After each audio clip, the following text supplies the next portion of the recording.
अस्सलाम वालेकुम dear students, मैं हूं मोहम्मद रमज़ान अनवर।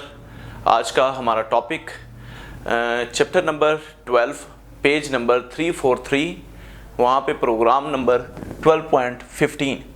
आज का जो प्रोग्राम है वो कुछ यूं है कि write a program that input a number. आपने यूज़र से एक नंबर लेना है, that input a number from the user. आपने यूज़र से एक नंबर लेना है एंड डिस्प्ले द टेबल। और दूसरा आपने क्या फाइंड करना है, उसका टेबल फाइंड करना है। टेबल से मुराद यहाँ पे 2 multiply by 1 is equal to 2, 2 multiply by 2 is equal to 4। Like कुछ इस तरह से अपने पास टेबल होते हैं। लाइक अगर मैं 2 का टेबल लेना चाहता हूँ तो मैं क्या करूँगा, 2 multiply by 1 is equal to 2। इसके बाद दूसरा अपने पास इस तरह से, लाइक थर्ड पे अपने पास इस तरह से। तो एक चीज़ आप देख रहे हैं कि ये जो 2 आ रहा है ये कांस्टेंट आ रहा है, इसमें कोई तब्दीली नहीं हो रही। जबकि ये 1 के बाद 2, 2 के बाद 3, मतलब इसके अंदर इंक्रीमेंट जो हो रहा है वो 1 का हो रहा है, उसके बाद इक्वल आ रहा है और आगे अपना क्या आ रहा है, रिजल्ट आ रहा है। तो ये प्रोग्राम हमने करना है डू वाइल लूप की मदद से।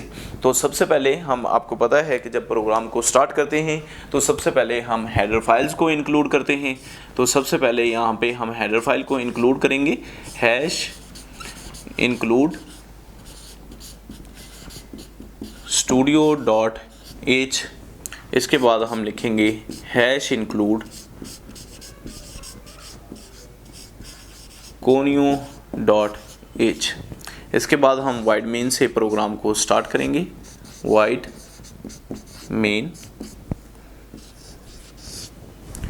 तो यहाँ पर हमने क्या करना है, एक नंबर लेना है जो हमने यूज़र से लेना है और डू वाइल लूप की मदद से ये प्रोग्राम करना है और टेबल को शो करना है। तो यहाँ पे मैं इंटीजर डेटा टाइप का यूज़ करता हूँ। एक मैं नंबर ले लेता हूँ और एक साथ में मैंने लूप डिक्लेयर कर ली है सी के नाम से। यहाँ पे एक नंबर है और दूसरा अपना लूप है। नंबर जो है वो हमने यूज़र से लेना है और लूप हम 1 से स्टार्ट करेंगे कुछ इस तरह से कि सबसे पहले हम लूप को यहाँ पे स्टार्ट कर देते हैं, लूप इज इक्वल टू 1।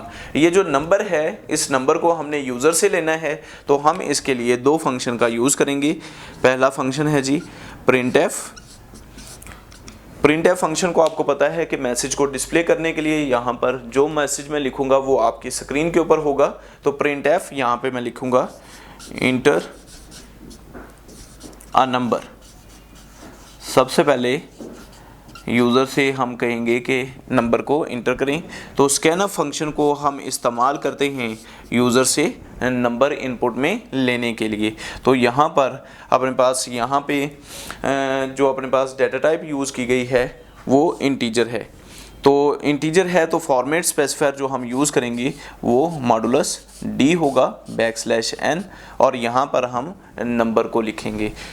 तो यहाँ पे मैं एंड ऑपरेटर का यूज़ करूँगा, यहाँ पे मैंने नंबर को लिख दिया है। अब मैं क्या करूँगा, अब मैं मॉडुलस डी आगे मैंने एंड ऑपरेटर का यूज़ किया और आगे मैंने n को लिखा।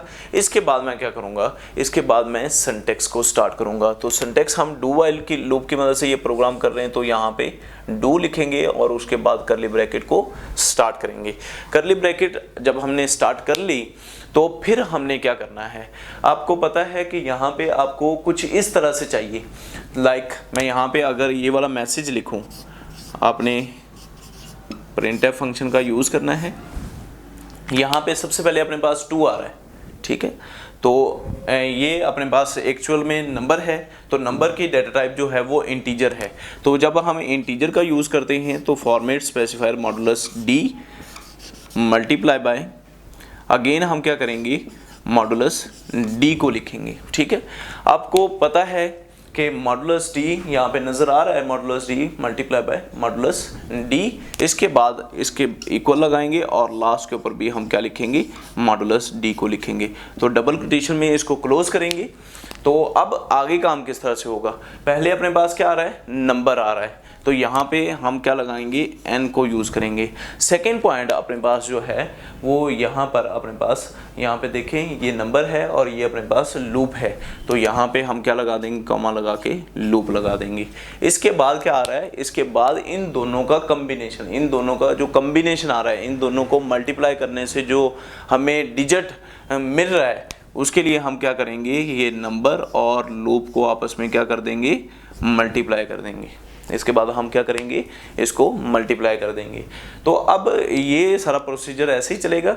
उसके बाद देखें 1 के बाद अपने पास 2 आ रहा है, 2 के बाद 3 आ रहा है, तो जो लूप हमने डिक्लेयर किया हुआ है उसके अंदर हम क्या करेंगे, यहाँ पे जो नंबर हमने यहाँ पे डिक्लेयर किया हुआ है C के नाम से, उसको हम क्या करेंगे, उसके अंदर इंक्रीमेंट करेंगे और कर्ली ब्रैकेट को क्लोज कर देंगे। ये यहाँ तक तो हमने लिख लिया, डू की बॉडी को लिख लिया। आपको पता है कि डू वाइल लूप के अंदर इसकी जो कंडीशन होती है वो सबसे आखिर में आती है, तो यहाँ पर हम इसकी कंडीशन को लिखेंगे।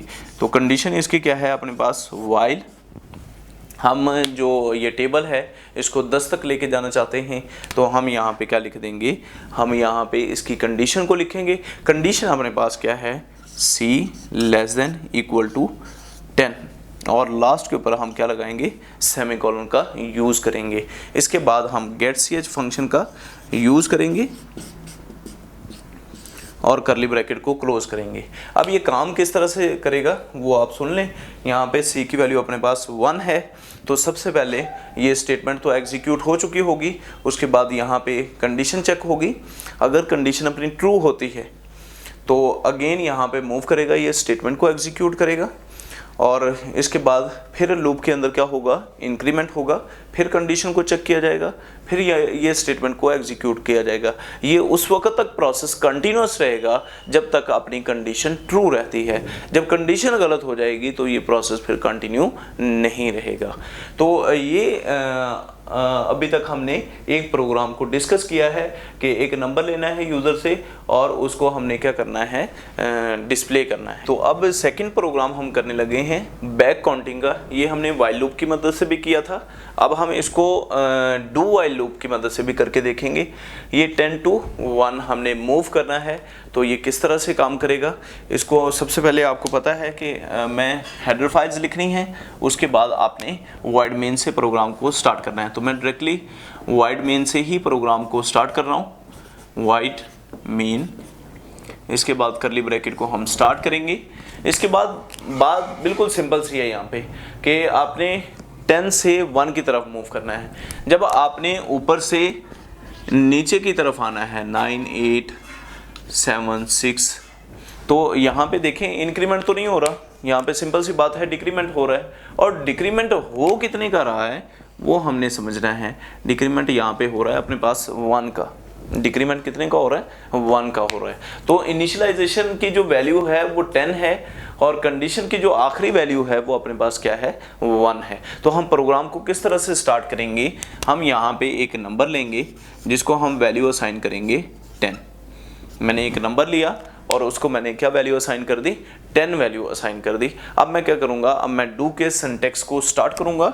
डू यहाँ पे कीवर्ड को लिखूँगा और इसके बाद मैं कर्ली ब्रैकेट को लिखूँगा। अब ये जो नंबर है मेरे पास, इसको मैं क्या कर दूंगा, स्क्रीन के ऊपर शो कर दूंगा।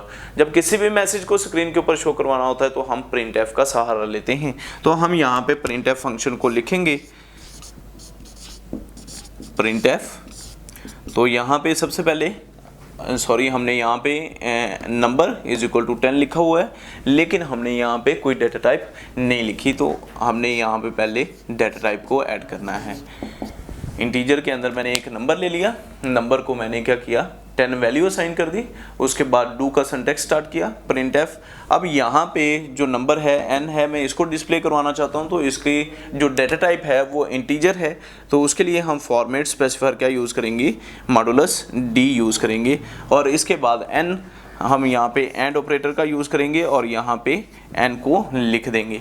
अब हम ये तो आ गई, यहाँ पे देखें n की वैल्यू 10 थी, तो प्रिंट एफ के अंदर n की वैल्यू जो आएगी वो 10 आ जाएगी। अब n की वैल्यू के अंदर हमने 10 से पीछे की तरफ आना है, तो हम यहाँ पे इंक्रीमेंट नहीं कर सकते। हम क्या करेंगे, n की वैल्यू में से एक को कम कर देंगे और करली ब्रैकेट को क्लोज कर देंगे। इसके बाद हम क्या करेंगे, हम डू वाइल लूप की कंडीशन को लिखेंगे।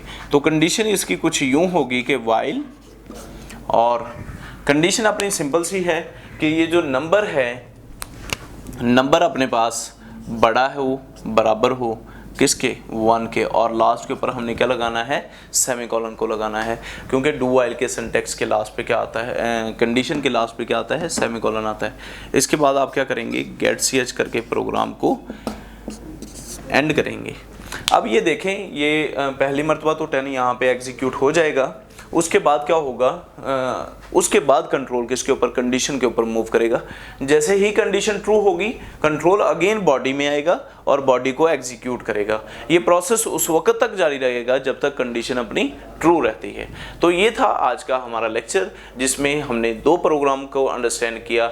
एक बैक काउंटिंग प्रोग्राम को अंडरस्टैंड किया, दूसरा हमने यूज़र से टेबल लेके देखा कि हम किस तरह से यूज़र से नंबर लेते हैं और उसका टेबल शो करवाते हैं।